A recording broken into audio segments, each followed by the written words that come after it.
Daniel 6. It pleased King Darius, his successor, to Belshazzar, to set over the kingdom 120 satraps, who should be in charge throughout all the kingdom.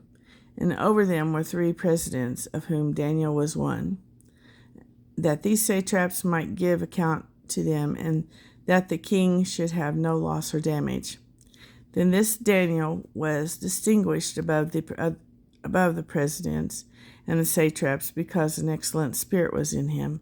The king thought to set him over the whole realm. Then the presidents and satraps sought to find occasion to bring accusation against Daniel concerning the kingdom, but they could find no occasion or fault, for he was faithful, nor was there any error or fault found in him. Then said these men, "We shall not find any occasion to bring accusations against this Daniel, except we find it against him concerning the law of his God." And these presidents and satraps came tumultuously together to the king and said to him, "King Darius, live forever. All the presidents of the kingdom and the deputies and the satraps, the counselors and the governors have consulted and agreed that the king should establish a royal statute and make a firm decree that whoever shall ask a petition of any god or man for 30 days, except of you, O king, shall be cast into the den of lions. Now, O king, establish the decree and sign the writing, that it may not be changed, according to the law of the Medes and the Persians, which cannot be altered."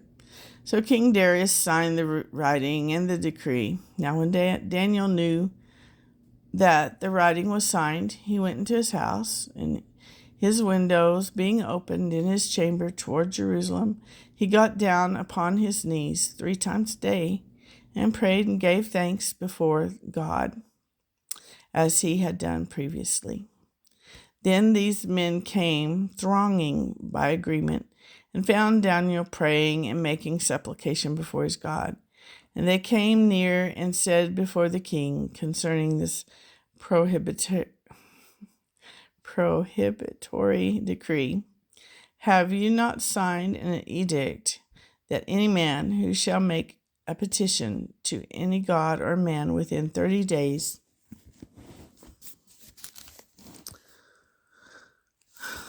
except you, O king, shall be cast into the den of lions?" The king answered and said, "The thing is true, according to the law of the Medes and the Persians, which cannot be changed or repealed."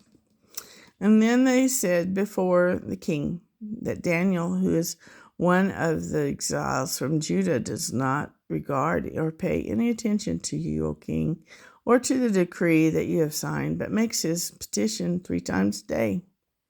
Then the king, when he heard these words, was much distressed over what he had done, and set his mind on Daniel to deliver him, and he labored until some went down to rescue him.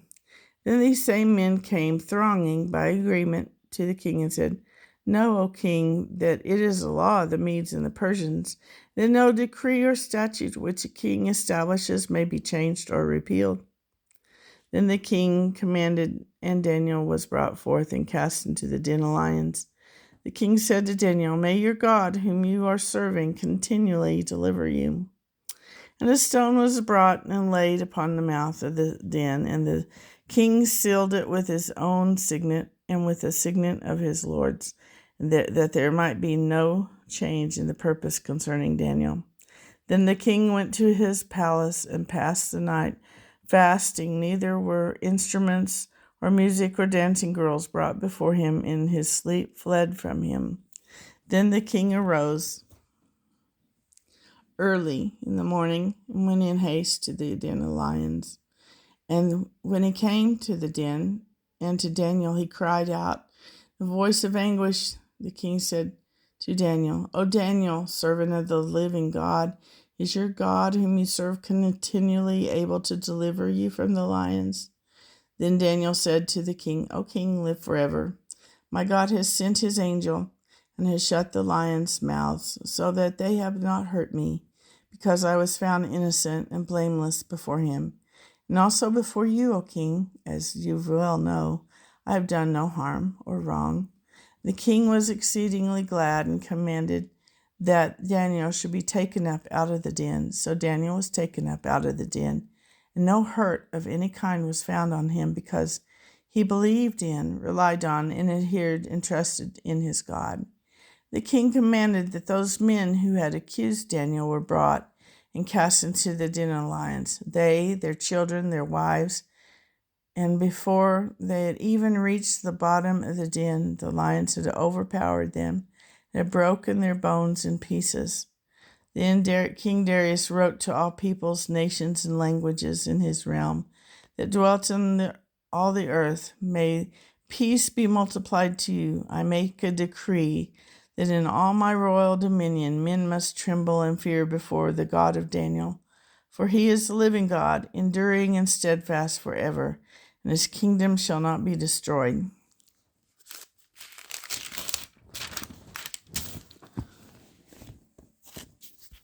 And his dominion shall be even to the end of the world. He is a Savior and deliverer. He works signs and wonders in the heavens and on the earth.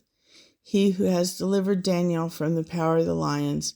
So this man Daniel prospered in the reign of Darius and in the reign of Cyrus the Persian.